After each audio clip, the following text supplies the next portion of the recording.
अगर अच्छा ये दूसरी चीज है, यानी पहली को ज्यादा इंपॉर्टेंस हासिल है। ठीक। दो, अगर ये वजीर आजम बन भी गए तो ये टिकेंगे नहीं, 18-20 महीने के वजीर आजम होंगे। 5 बरस के लिए एक हुकूमत, यानी मुल्क के शहरियों का एक सियासी जमात या एक सियासी इत्तेहाद से एक अदद कॉन्ट्रैक्ट है। यानी वही जो हमने पहले भी बात की थी एक बार कि सचिन तेंदुलकर से इतने बड़े बल्लेबाज से ही सवाल हो रहा हो कि भाई जा क्यों नहीं रहा, यानी तुझसे सेंचुरियों की सेंचुरी नहीं हो रही, जा क्यों नहीं रहा। अदालत, ठीक है, नैब ने थूक के चाटा है और अदालतों ने कहा चाटो। जिसके कत्ल का इल्जाम है वो आदमी तो जिंदा है, वो तो आज अदालत में भी था, दलाइल भी दे रहा था।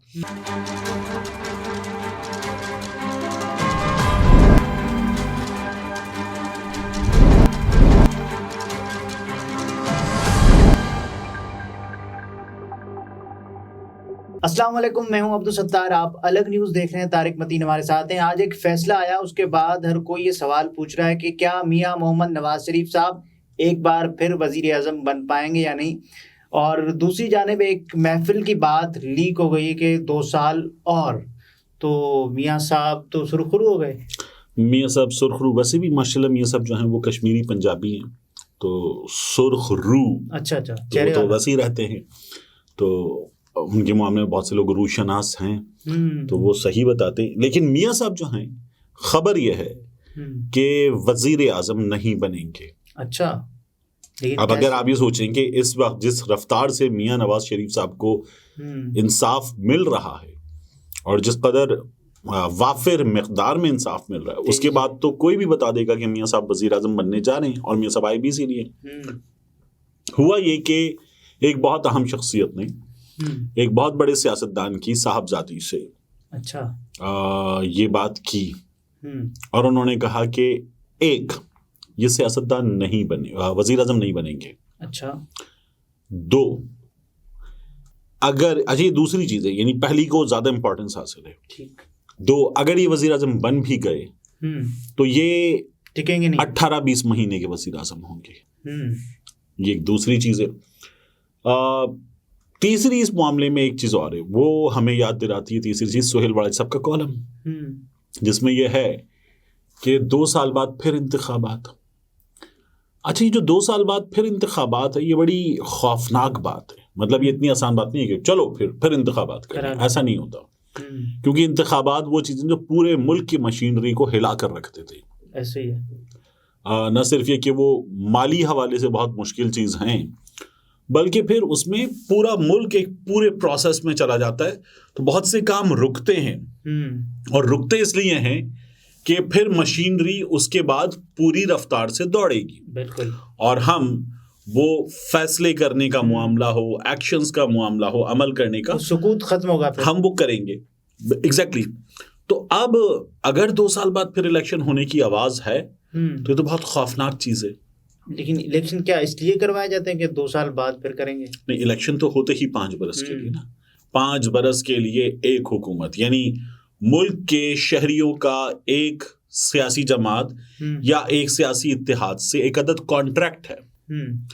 उस कॉन्ट्रैक्ट के तहत 5 साल आपके पास है और आप 5 साल में अब ये काम करेंगे। 5 साल बाद फिर आप हिसाब देंगे और हम अपने वोट से आपसे हिसाब देंगे। लेकिन इन हाउस तब्दीली भी हो सकती है, अगर आपको लगे कि कॉन्ट्रैक्ट निभाया नहीं जा रहा तो आप कर सकते हैं। अच्छा, ये होता है, ठीक है ना, ये तो उसकी ज़ेली चीजें हैं। लेकिन इंतखाबात 5 साल की, असेंबलियों की मुद्दत 5 साल की है, ठीक है। तो असेंबलियों की मुद्दत 5 साल है, ये मुआहिदा होता है। अब जो अहम शख्सियत की बात हो रही है, उन्होंने ये कहा है कि मियां नवाज शरीफ साहब जो हैं वो अगर वजीर आजम बन भी गए, अव्वल नहीं बनेंगे, 2 अगर बन भी गए तो मियां साहब जो हैं वो 18-20 महीने में। ना बनने में रुकावट कौन सी है? एक तो अभी ताहयात ना अहली वाला मामला बराए नाम रह गया है, क्योंकि कल हमने बड़ी तफसील से बात की अतहर मिनल्ला साहब का और काजी फाइज ईसा साहब का जो रिमार्क्स में कहना था, नायली वाला तोड़ जाएगा। कल हमने यही बात की थी ना कि सेक्शन 232 आ गया तो खत्म हो गया, सुप्रीम कोर्ट का फैसला गैर मौसर हो गया, ये सब कुछ फैसला ही दे दिया गया रिमार्क्स के जरिए ही।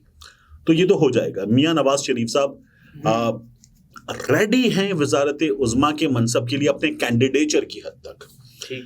लेकिन ये कहा जा रहा है कि इंतखाबात में एक पॉसिबिलिटी और हो, और वो पॉसिबिलिटी ये हो कि तीनों बड़े इंतखाबात में ना हो। अब इसमें आसिफ जरदारी साहब तो इस मामले में कहीं डिस्प्यूट में है ही नहीं। अगर तीन बड़े हैं तो जरदारी साहब, नवाज शरीफ साहब। उनसे सवाल हुआ कि कैंडिडेट कौन होगा वजीर आजम का, तो उन्होंने कहा वजीर आजम मैं बनूंगा या बिलावल, इसका फैसला हम बाद में करेंगे। जी, तो यानी वो तो अपनी जमात की तक भी तय करके बैठे हुए हैं। तो वजीर आजम यानी तीनों बड़े जो हैं, इमरान खान साहब, नवाज शरीफ साहब, आसिफ जरदारी साहब, ये इंतखाबात में ना हो, ये एक और पॉसिबिलिटी डिस्कस हो रही है कि इनके बगैर इंतखाबात हों।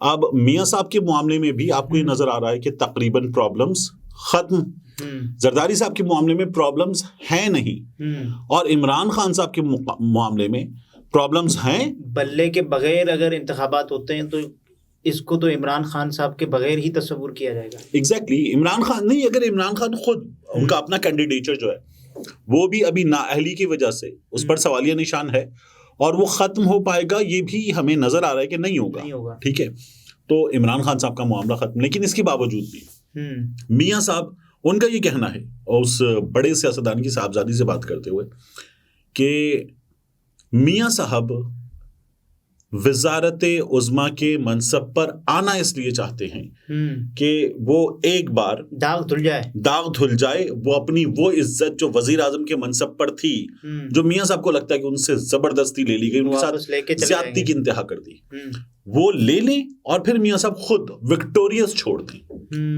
मियाँ साहब फातेह हों, मियाँ साहब सुरखरू हों दोबारा, और मियाँ साहब उसके बाद वो खुद छोड़ दें कि चलो रिटायरमेंट ले लेंगे, मैंने छोड़ दिया। यानी वही जो हमने पहले भी बात की थी एक बार, कि सचिन तेंदुलकर से इतने बड़े बल्लेबाज से ही सवाल हो रहा हो कि भाई जा क्यों नहीं रहा, यानी तुझसे सेंचुरियों की सेंचुरी नहीं हो रही, जा क्यों नहीं रहा। ये सिचुएशन हो तो बहुत बुरी है, लेकिन अगर सचिन सेंचुरी भी, सचिन साहब खुद ही ना हो, सचिन सेंचुरी भी खट खट खट करता चला जाए और उसके बाद कहे मैं जा रहा हूं, तो फिर लोग सवाल करेंगे क्यों जा रहा है। लेकिन यहाँ सेंचुरी नहीं हो रही ना। मियाँ साहब के मामले में अब मियाँ साहब ये चाहते हैं कि जब वो वज़ारत उज़्मा का मनसब संभाल लें तो विक्टोरियस जाएं, लेकिन और कहें कि मैं अब छोड़ रहा हूं। तीनों रेफरेंसेस से मियाँ साहब हो गए बरी।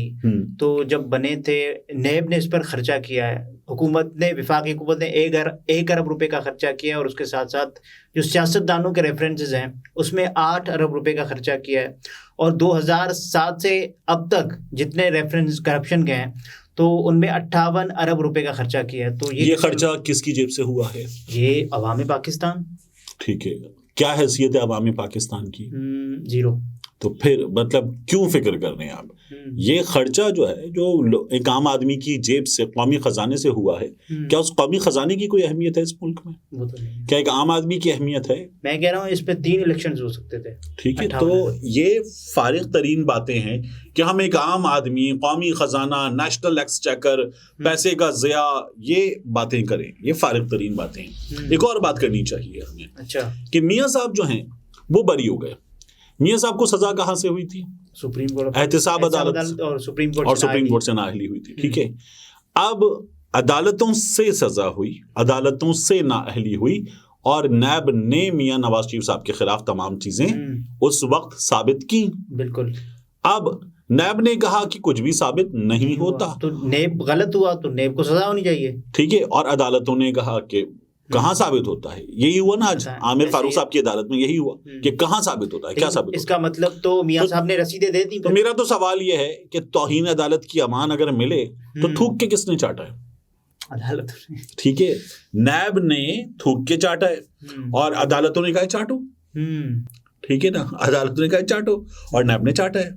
तो क्या फिर मियाँ साहब? लेकिन एक और मामला है, मियाँ नवाज शरीफ साहब, ये बरियत कैसी है? ये बरियत है टेक्निकल बरियत, या मियाँ नवाज शरीफ साहब बाइज्जत बरी हुए हैं? बाइज्जत तो नहीं हुए ना। ठीक है, टेक्निकल होगी। मियाँ साहब के आज के केस में भी हुआ क्या? नैब आज थोड़ी सी कोशिश कर रहा था, हाफ हार्टेड सी, कि वो इस केस में मेरिट पर दलाइल दे। तो आमिर फारूक साहब सवाल कर रहे थे कि मियाँ नवाज शरीफ साहब का मामला कहाँ से साबित होता है? वो कह रहे थे कि बच्चों के पास ये मुमकिन नहीं था कि वो स्टील मिल लगाते। तो आमिर फारूक साहब कह रहे थे कि मियाँ साहब का ताल्लुक कहाँ साबित हो रहा है? ठीक है, लेकिन इसका मतलब तो एवनफील्ड अपार्टमेंट्स की जो मियाँ साहब ने रसीदें देनी थी वो तो दे दी होंगी फिर तो। कहाँ हैं वही तो हम ये कौम जानना चाहती ना। तो बताया मियाँ साहब कुछ भी साबित नहीं कर सके। अब इसको ऐसे कहा जा रहा है कि नैब मियाँ साहब पे क्या साबित कर सका। तो देखिए पहले वाले कानून में बारे सबूत मुल्जिम पर था, मियाँ साहब पर था, मियाँ साहब कुछ भी नहीं दे सके। अब बारे सबूत नैब पर है, नैब से मांगा जा रहा है। तो नैब को कहा गया था ना सुप्रीम कोर्ट ऑफ पाकिस्तान की तरफ से कि आप मुकदमात बनाएं और उसके बाद रेफरेंस चलाएं और सजा दें। देखिए अगर साबित होती तो एसेट बियॉन्ड मींस आपके पास आमदन से ज्यादा सजा, आमदन से ज्यादा सजा था। काकड़ साहब को कहा जा रहा है कि साहब आप 2 साल और ले लें। देखिए ताजिरों के एक वफ्द ने उनसे मुलाकात की थी, स्टॉक एक्सचेंज के लोग भी मिले थे। तो उनका ये कहना है कि ये जो निगरान सेटअप है ये चलना चाहिए 2 बरस। ठीक है, 2 बरस तो मरकज में भी 2 बरस और।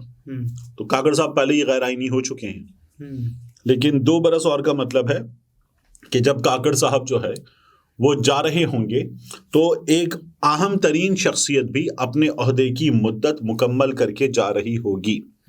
ठीक है, एक अहम तरीन बल्कि 2 अहम तरीन शख्सियात शारे दस्तूर पर एक दस्तूरी इमारत से वो भी अपने ओहदे की मुद्दत मुकम्मल करके जा चुकी होंगी और हमारे सामने फिर एक और शख्सियत होंगी। तोसी भी तो हो सकती है। उस इमारत में तो तोसी नहीं होती जिसकी हम बात कर रहे हैं, दस्तूरी इमारत, वहां तो तोसी नहीं हो सकती। जहां आप बात कर रहे हैं तोसी भी हो सकती है, वहां तोसी अभी एक हुई है, एक और हो सकती है, ये बहुत मुमकिन है, ये हमारे यहाँ होता भी रहा है। तो ये पॉसिबिलिटीज हैं। अब इन हालात में क्या मुमकिन है, देखिए 2 साल ये सारी चीजें घर जाओ। मेरा ये ख्याल है कि ये इम्तिहान है सिर्फ और सिर्फ काजी फाइज ईसा साहब का, क्योंकि वो जो है ना बहुत बड़ा एक फैसला देकर और रिमार्क्स देकर बैठ गए। तो गुस्से में थे खासी कि भाई ये नहीं कहो, माय लॉर्ड नहीं कहो, ये नहीं कहो कि 3 मिनट 4 मिनट में लूंगा, बात करें। तो काजी फाइज ईसा साहब जो हैं, सॉरी काजी फाइज ईसा जो हैं, मैं माजरत चाहता हूँ आपसे, तो आपने कुछ गलत तो नहीं बोला था? उन्होंने मना किया साहब बोलने से। तो काजी फाइज ईसा जो हैं उनका इम्तिहान है, क्योंकि उन्होंने कहा ये पत्थर पे लकीर है। आज तो बिलावल भी ये कह रहा है कि पत्थर पर लकीर है। बिलावल तो एक और बात कर रहा है यार, वो सुनिए आपने बड़ा अच्छा याद दिला दिया मुझे। बिलावल ने सुप्रीम कोर्ट के बाहर आकर अंदर अपने नाना का केस सुना। मैं भूल गए नाना को। ठीक है, नाना के केस को भी भूल गए, सुना। और वहां पर एक मौका था कि अटॉर्नी जनरल मंसूर उस्मान अवान साहब खड़े हुए थे, उनके साथ फारूक एच नाइक पाकिस्तान पीपल्स पार्टी के वकील खड़े हुए थे, और उनके बाद खड़े हुए थे अहमद रजा कसूरी साहब। अब अहमद रजा कसूरी साहब जो हैं वो नवाब मोहम्मद अहमद खान कसूरी के साहबजादे हैं। नवाब मोहम्मद अहमद खान कसूरी वो थे जिनके कत्ल का इल्जाम 1974 में 1974 में जुल्फ़िकार अली भुट्टो पर लगाया गया, जुल्फ़िकार अली भुट्टो पर लगा था। ठीक है, और जुल्फ़िकार अली भुट्टो कमोबेश उससे तकरीबन निकल आए थे। फिर ये मामला उठा और मामला उठकर गया मौलवी मुश्ताक साहब की अदालत में। ठीक है, नहीं लाहौर हाई कोर्ट, मौलवी मुश्ताक साहब की अदालत में। मौलवी मुश्ताक साहब की अदालत ने जुल्फ़िकार अली भुट्टो को सुना दी फांसी। वहां से ये मामला गया जस्टिस अनवार साहब की अदालत में, जाहिर है कि पाकिस्तान की आला तरीन अदालत सुप्रीम कोर्ट ऑफ पाकिस्तान, और वहां से उस पर चिड़िया बिठा दी गई। कैसा ही हुआ? ठीक है, और 74 में कत्ल हुआ था। बिलावल भुट्टो आज कह रहे थे कि वो आदमी तो जिंदा है जिसके कत्ल का इल्जाम है, वो आदमी तो जिंदा है, वो तो आज अदालत में भी था, दलाइल भी दे रहा था, वो तो प्रेस कॉन्फ्रेंस भी कर रहा है। और मुझे हैरानी थी और बेबसी पर हंसी आ रही थी शरी रहमान साहिबा की, रजा रब्बानी साहब की, जो देख रहे थे कि ये क्या कर रहा है। मतलब रजा रब्बानी साहब तो यूं थे, वो नहीं था ये क्या देख रहा हूं मैं, अच्छा है कि मुझे नजर नहीं आता वाला, वो वाली हालत थी। शरी रहमान साहिबा ने एक बार देखा कि हेलो, मतलब लेकिन कुछ हो नहीं सकता था। ये भी हो सकता है ना कि मुनकरे नकीर से लेके आए हो रिमांड। बिलावल को जो ना मोहम्मद अहमद खान कसूरी नजर आया और अहमद रजा कसूरी बड़े मिलते जुलते नाम है बाप बेटे के, शायद बिलावल ने कंफ्यूज कर दिया और उन्हें अपने नाना के केस का एक ऐसे मौके पर कि जब वो सुप्रीम कोर्ट ऑफ पाकिस्तान में टेक अप हुआ तब भी नहीं पता। मेरे लिए बड़ी हैरानी 11 साल बाद और ये यादगार लम्हा था बिलावल के लिए। 11 भी नहीं, 2011 में अगर उन्होंने उठाया था। 2012 में समाप्त हुई नवंबर में, तो अच्छा अभी हो रही है। तो ठीक, तो मैंने कहा 2011 में तो टेकअप हुआ था ना इफ्तिखार चौधरी साहब की तरफ से। सही। नाज़रीन, तारिक मतीन थे, गुफ्तगू आपने मुलाहिजा फरमाई। इजाजत दीजिए, अल्लाह हाफिज।